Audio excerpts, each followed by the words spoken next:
संविधान यो पार्लियामेन्टको संसदको विघटनको बारेमा मैले के थिचेँ, पार्लियामेन्ट रिजोल्युसन इन क्यानाडा खोज्छु नेपाल आउँछ, फेरि अमेरिका खोज्यो नेपाल आउँछ। जता अहिले तपाईहरु पनि हेर्नु होला नेपालले जितेछ। अरु सबै कुराहरु भन्दा पनि जता हेरौ यसो हेरौ कति राम्रो विषय जस्तो लाग्छ, यसो हेरौ फेरि नेपालै छ। जता ततै नेपालै नेपाल। यो संविधान के यो संसदको विघटनमा त नि पनि कसले भन्नुभयो 53(4) मा व्यवस्था थियो पहिले 2047 सालको संविधानमा। त्यहाँ चाहिँ जुन बेलामा 47 सालको संविधानमा चाहिँ अटोमेटिक प्राइम मिनिस्टरले दिन पाउने, त्यहाँ कुनै चेक एन्ड ब्यालेन्स थिएन, कुनै कसैलाई सोध्नु पर्ने थिएन। त्यो प्रधानमन्त्रीले आफ्नो खल्तीबाट गर्न सक्नुहुन्थ्यो। त्यो बेलामा गिरिजाबाबुले पनि गर्नुभयो र अरु मनमोहन अधिकारीजीले पनि आएर 52 सालमा माग गर्नुभयो। अनि त्यसपछि 54 सालतिर होला सूर्यबहादुरजीले पनि निवेदन लेखिहाल्नुभयो। अनि त्यसपछि फेरि गिरिजाबाबुले पनि माग्नु भएको छ। पछि त शेरबहादुरजीले भङ्ग नै गर्नुभयो। पछि त्यो भनौं न यो संविधान सभा पनि आएर बाबुरामजीले नै भङ्ग गर्नुभयो। हामी कहाँ त भङ्ग बाहेक अरु त केही रहेनछ। त्यसैले मैले सर्च गर्दाखेरि नेपालको मात्रै आउँछ, जहाँ पनि न्यूज कि पार्लियामेन्ट डिजल्भ भनेर आउँछ। त यो स्थिति चाहिँ देखियो।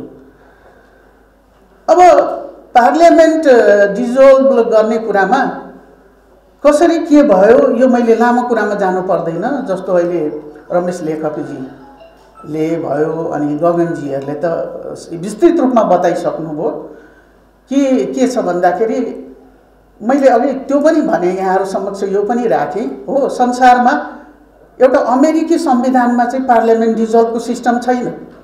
राष्ट्रपतिले के गर्दिन्छ भन्दाखेरि त्यो हाउस अफ रिप्रेजेन्टेटिभलाई चाहिँ रोकिदिन्छ, बैठकलाई रोक्न मात्रै पाउँछ। ट्रम्पले अस्ति त्यही गर्न खोजेका थिए, त्यो रोक्न खोजेका थिए, उनले खोज्न खोजेका थिए। त्यो मात्रै छ, नभए त्यहाँ व्यवस्था छैन। एउटा कुन राज्यमा डिजल्भ टाइपको काम गरेको देखिन्छ, अरु अन्त त्यस्तो छैन। र संसारमा सबै देशमा हाउसलाई डिजल्भ गर्ने व्यवस्थाहरू त संसारभरि देखियो, अध्ययन गर्दाखेरि देखियो। तर के हुन्छ भने हामी कहाँ र उहाँको उनीहरुकोमा के फरक हुन्छ भने त्यहाँ विवेक सम्मत डिजल्भ हुन्छ, यहाँ विवेकको प्रयोग हुँदैन। यहाँ व्यक्तिको अहमलाई प्रयोग भएको देखिन्छ। म कसैलाई दोष आरोपण त गर्दिन। जहिले पनि व्यक्तिले आफ्नो पर्सनालिटी, आफ्नो निजी एउटा के भने राष्ट्रको बारेमा सोचेर, भोलि सबै इतिहासकारले लेख्ने कुरा यही हो, राष्ट्रको बारेमा सोचेर, जनताको बारेमा सोचेर, मुलुकको आर्थिक अवस्थाहरूलाई सोचेर अनि काल परिस्थितिलाई सोचेर यहाँ गरिँदैन। यहाँ के गरिन्छ भन्दाखेरि खाली व्यक्तिको अहमको लागि, कहिले 36-72, कहिले चाहिँ आफू सरकारमा टिक्ने अवस्था छैन, अल्पमतमा छ। जस्तो मनमोहन अधिकारीजीकै पालामा भनौं न, त्यहाँ पनि त उहाँकोमा चाहिँ संयुक्त जुन पार्टीहरुको चाहिँ मिलेर सरकार बनाएको थियो, कुनै पार्टीले हात जित्दै थियो, त्यो डरले उहाँले गर्नुभयो। र अहिलेको त म अचम्म छ, अघि उहाँहरूले भनिसक्नुभयो, त्यसलाई म दोहोर्याउँ नदोहोर्याउँ। अहिलेको त के खालको हो त यो, कस्तो डिजल्भ हो त यो, अचम्मको डिजल्भ छ। अब अहिले सुन्दाखेरि उहाँहरूबाट सबै सुने, म त पोलिटिकली त्यति न्यूजहरु त राख्दिन, तर अहिले अब सुन्दाखेरि त के देख्यो भने पार्टी एउटै छ अरे। फेरि उहाँ मेरो सरकार बन्छ भन्नुहुन्छ अरे। फेरि प्रधानमन्त्रीजी मेरो सरकार बन्छ, मेरो कति 60-64 कति मेरो पर्सेन्ट छ, हाउसमा पनि भन्नुहुन्छ, 60-64% पनि छ भन्नुहुन्छ। अनि एउटै पार्टी पनि छ। अनि कस्तो डिजल्भ हो यो, के खालको डिजल्भ हो? 76 लाई धारा, अहिलेको संविधानको धारा 76 लाई फेरि मैले पढेर यहाँहरु समक्ष मैले सुनाउन जरुरी पनि म देख्दिन, तर छोटो कुरामा के आएको छ भन्न चाहन्छु भने 76 ले त अहिले कता कुरा के चलिरहेछ भने 76 को प्रधानमन्त्रीले हाउस डिजल्भ गर्न पाउँदैन भन्ने क्वेशन उठिरहेछ। किनभने अब के भयो भने 76 एउटा बहुमतको प्रधानमन्त्री, 1 मा भयो, 76 को 1 मा, 2 मा संयुक्त पार्टीहरूको सरकारको कल्पना आयो, 3 मा कोही कसैले बनाउन सक्ने अथवा त्यो विश्वासको मत लिने कुराहरू आयो। चौथो पाँचौँको अवस्थाहरूमा गएर के हुन्छ भन्दाखेरि होइन, यदि एबीसीडी कसैले म ल्याउन सक्छु नि त, मेजोरिटी म ल्याउन सक्छु भनेर कुनै एउटा सिंगल व्यक्तिले भन्यो भने पनि हुने व्यवस्थाहरू राखेको छ। र सम्पूर्ण 76 को धारालाई ए टु जेड सम्म पढ्दाखेरि के देखिन्छ भन्दाखेरि यदि सरकार गठन हुन सक्ने अवस्था छ भने डिजल्भ गर्ने होइन, सरकार कुनै हालतमा पनि त्यो हाउसबाट क्रिएट हुँदैन, अब सरकारै बन्दैन भनेपछि मात्रै डिजल्भतिर त्यो प्राइम मिनिस्टरले जान पाउँछ। अदरवाइज एउटा पार्टी नभएको लेम्यानले पनि म सरकार गठन गर्न सक्छु भनौँ भने सरकार गठन गर्न सक्छ। अब हर कुराको दफा हरेक सोचेर त लेखेको हुँदैन, व्याख्या त त्यसैलाई गर्नु पर्यो, व्याख्या त त्यही 76 लाई गर्नु पर्यो। अब यदि पार्टी फुटेर अल्पमतमा परेको हो अथवादेखि सरकारै बन्न नसक्ने हो भनौँ भने अहिले ट्रायलै भएको छैन, हाउसमा ट्रायलै छैन, केही पनि छैन। अब सरकार यता पार्टी फुट्या पनि छैन, उतातिर मेरो बहुमत छ, भोलि फेरि सरकार बन्यो भने पनि ओली प्रधानमन्त्री नै यिनै प्रधानमन्त्री आउन सक्ने अवस्था छ भन्दाखेरि यसको कस्तो होला, यो अचम्म छ। बडो एउटा विचारणीय कुरा त्यहाँनिर देखिरहेछ। अब यो त अहिले अदालतको मातहतमा छ, अदालतको बारेमा हामीले अब एज ए जज, एक्स जज भएर हामीले बोल्न पनि भएन। यसो गर्ने उसो यसै त हामीलाई तपाईँहरूले सुनिहाल्नु भएको छ, कत्रो बात लाग्यो हामीलाई। नाथे के छ भनेदेखि देशकाल परिस्थिति हेरेर गरिदेऊ बाबा, यो संविधानको जे छ व्याख्या त्यही अनुसार जाऊ। यो चाहिँ यसले एउटा चाहिँ मुलुकलाई एउटा उस विखण्डनकारी उसको अवस्थामा लग्यो, यस्तो चाहिँ राम्रो हुँदैन भनेर एउटा विचार प्रस्तुत गर्दाखेरि यत्र आक्षेपहरू अब हुँदा हुँदा डलर खायो पनि भन्यो, जे पनि भन्यो हुन्छ। अब यहाँ गाली भन्ने कुरा चाहिँ दुध भात सम्झिनुहोस्, त्यसलाई सुन्दै नसुन्यो आराम त्यही हुन्छ। अनि अब एउटा विषय के राख्नु भएको रहेछ भनेदेखि यसैमा उहाँले एउटा त संविधान प्रतिनिधि सभाको विघटन र अर्को चाहिँ संवैधानिक अन्यलको वातावरण भन्नुभएको छ। अन्यल त अन्यलै भयो। हाम्रो पूर्व चाहिँ के भनेदेखि निर्वाचन मुख्य आयुक्तज्यूले पनि अहिले निर्वाचन हुन सक्ने कि नसक्ने, वास्तवमा अस्ति निर्वाचन हुन सक्दैन भनेर मैले एउटा टेलिभिजनमा अन्तर्वार्ता कसरी भनेर सोधेको थियो। अब उहाँको भनाइ सुने भए त्यसरी भन्नुहुन्थ्यो होइन, त्यो थाहा भएन। मैले भने तिमीहरूकै मिडियाहरूबाट आइरहेछ निर्वाचन हुन सक्दैन भन्ने, त्यही हो आधार मेरो भनेर। उहाँको बडो राम्रो थियो उहाँले भन्नुभएको। वास्तवमा हामी के हेरौँ भने यो एउटा यसलाई हास्यास्पद कुरा चाहिँ हामी नबनाउँ। हाम्रो मुलुक गरिबै छ, 1 नम्बर। अर्को कुरा, हामी कोरोनाबाट यस्तो महामारी हेर्नुहोस् त, यहाँ आउँदा पनि मास्क लाउनु पर्ने, यत्रो प्रबुद्ध यो सोसाइटीको बिचमा पनि एकले अर्कालाई सर्ने कि मेरो त परिवारभित्र 4-5 जना यति इम्पोर्टेन्ट मान्छेहरूको स्वर्गवास भयो यो कोरोनाले गर्दा। एकदमै मेरा अलिकति उमेरले दाई भाइ ज्वाइँ 101 मान्छेहरू मरे है, त्यो अवस्था परिस्थिति छ। एक त यत्रो प्रकोप छ, औषधि छैन, केही छैन, यत्रो भइरहेछ।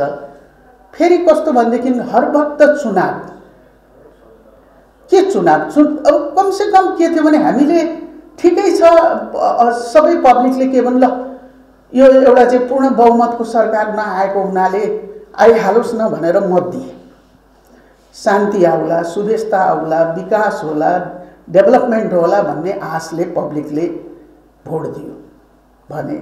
फेरि त अस्ति चाहिँ 4-5 वटा पार्टी मिलेको हुनाले त प्रधानमन्त्री बन्ने कि म प्रधानमन्त्री बन्ने कि त्यो झगडाले गर्दाखेरि चाहिँ जहिले पनि सरकार ढल्ने अवस्था थियो। अब यो बहुमतको भए त टिक्ला नि, एउटा एक्जिस्ट गर्ला, यसले केही न केही मुलुकमा परिवर्तनहरू ल्याउला भन्ने मान्छेले सोचे, खुसी भएको थिए। अब बेकारण अब भनौँ न, अहिले यहाँ सबैको कुरा सुन्दा त कारणै केही देखिँदैन, खालि व्यक्तिवादी कारण देखिन्छ। त्यो त्यस्तो एउटा झिनो मसिनो कारणले गर्दाखेरि संसद चाहिँ विघटन भयो। अहिले आर्थिक अवस्था झन् हाम्रो एकदम दयनीय अवस्था छ। अब औषधि खुवाउने मान्छेसँग पैसा छैन, निर्वाचनको लागि कसरी होला? अनि फेरि अहिलेको स्थिति के देखिरहेछ भनेदेखि एउटै पार्टीको एउटा घटक निर्वाचन गराउनेमा छ, उसैभित्रको ठुलो मेजर जस्तो देखिन्छ, त्यो ग्रुप चाहिँ अर्कोतिर छ।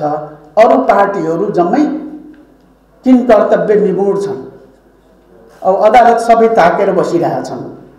महँगीले चरम सीमा। तपाईँ महिना दिन पहिले निर्वाचन हुने भन्दाको पहिले र अहिले हेर्नुहोस्, तपाईँलाई 3 खण्डको 1 खण्ड भाउ बढिसक्यो भने निर्वाचन हुँदासम्म त मान्छेले खान पनि पाउँछ कि पाउँदैन त्यो अवस्था देखिन्छ।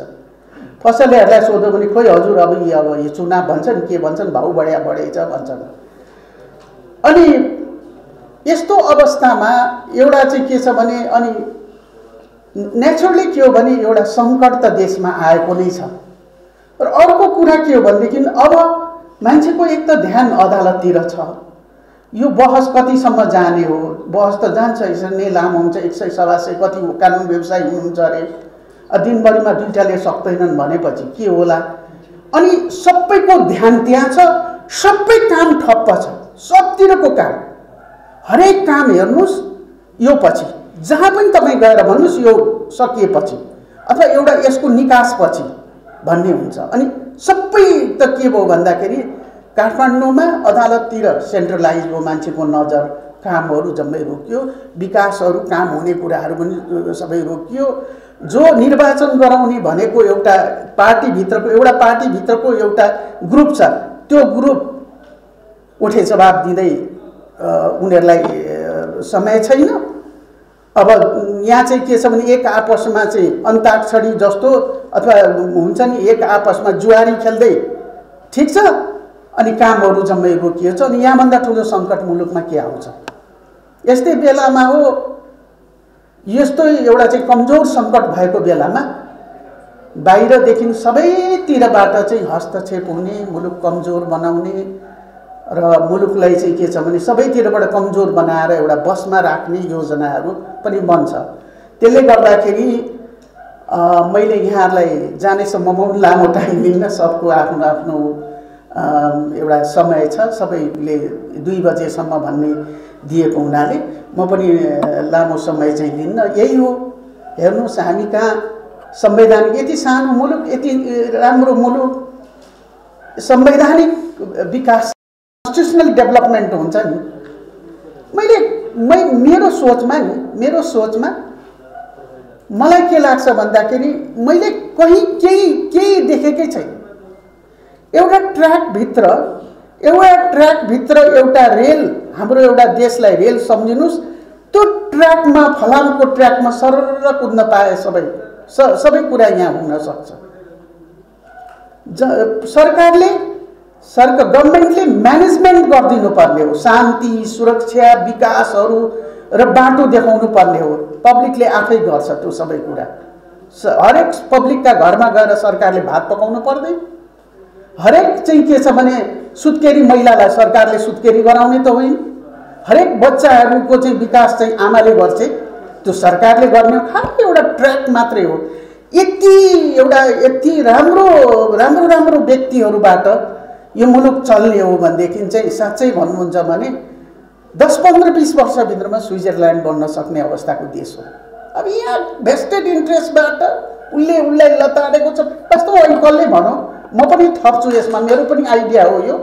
मलाई पनि लाग्छ कि वास्तवमा यो एक खालको नेताहरू हुनुहुन्छ नि, जो लडिरहनु भएको छ, भिडिरहनु भएको छ, उहाँहरूले अब छोडिदिएर वास्तवमा यङ जेनेरेसन, यो हाम्रो एजको लिडर भन्दा यङ जेनेरेसनलाई नै थुपार्दिए हुन्छ यो काम गर भनेर। गर्छन्, बरु विदेश नगएर यहीँ बसेर काम गर भनेर भन्ने। बेकार विदेशमा गएका छन्, बेइज्जती खपिरहेछन्, एकातिर खान नपाएर आयो भन्छ, खान पाएन हाम्रो मुलुकमा आएर खायो भन्छ, जसले पनि अर्को देशको मान्छेलाई त्यसै भन्छ भने यो बेमफतको चाहिँ यो अहिले जो एउटा एज 70 एज काट्नु भएको छ नि, उहाँहरूले त आरामसँगले घरमा बसिदिए हुने हो, यङ जेनेरेसनहरूलाई खट्न दिने हो, हरेक डेभलपमेन्टको कामहरू सुम्पिदिने हो। यो सबै बोकेर उहाँहरू सक्नुहुन्न। एकदम बिरामी रोगी छ, दबाई गर्दै दबाई खाँदै दुनियाँ गर्दै खालि झगडा गर्ने। यो कुन झगडा हो यो बेमफतको? मैले त केही देखेकै छैन। यहाँ तु मैमै एकले अर्कालाई गाली गर्ने, के को गाली? मलाई एकदम गिर्जाबाबुको एउटा भने असाध्यै मनपर्छ क्या, राजनीतिमा न शत्रु हुन्छ न मित्र हुन्छ, बेमफतको बे हालमा हेर्नुहोस् त, अहिले जुन पार्टीभित्र यो लडाइँ भयो त्यो पार्टीका चाहिँ अन्डर एउटा चाहिँ के ग्राउन्ड लेभलदेखि काम गरेका नेताहरूको बिचमा हेर्नुहोस् त, पावरको लागि एउटा चाहिँ काट लाज मर्दो। किन काटाकाट गर्नु पर्यो? अचम्मले मर्नु। साथीभाइ होइनन् ती एक आपसमा? हिजोसम्म सँगसँगै हिँडेका साथीहरू होइनन्? बडो यो एकदम राम्रो भएको छैन। वास्तवमा यो सबैले छोडिदियो भने जेनेरेसन जुन यो 20-25 वर्षदेखि माथिकालाई ल आऊ काम गर भनेर छोडिदिनु, तिनीहरूले चलाउँछन्, गर्छन् पनि, बुझ्छन् पनि, पढ्छन् पनि। वास्तवमा यो अहिले यो पुरानो पिँढीबाट न कुनै भिजन छ, खालि राजधानीमा बसेको छ, कचडेको छ, गरेको छ, पावर हिँडेको छ। हवस्, धन्यवाद है। यस्तै जानकारीमूलक र रमाइला भिडियो हेर्नका लागि लोकपथ टिभीलाई सब्स्क्राइब गर्नुहोस् अनि छेउमा रहेको बेल आइकनलाई क्लिक गर्न नबिर्सनुहोस्।